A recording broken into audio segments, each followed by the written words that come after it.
సేవకుల సహవాసం ఇలాగే కొనసాగించబడాలని మనస్పూర్వకంగా కోరుకుంటున్నాను. దేవుని స్తోత్రం.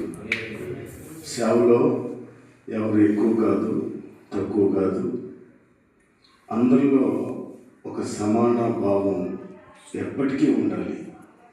ముందు ఒక మాట, వెనకొక మాట సేవా జీవితాన్ని పాడు చేస్తుంది, వ్యక్తిత్వాన్ని పాడు చేస్తుంది. ఎప్పుడు ఒకే మనస్సాక్షిని కలిగి మనం బ్రతకాలి. జీవితంలో ఆటుపోట్లు, పరిస్థితులు భిన్నంగా మారడాలు జరుగుతాయి.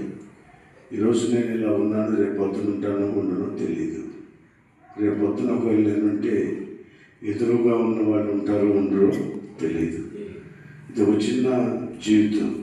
ఈ జీవితాన్ని నమ్మకంగా ప్రభు మనకు అప్పగించిన సేవలో కొనసాగించాలని ఎప్పుడూ మనం కోరుకోవడమే మన ముందున్న కర్తవ్యం.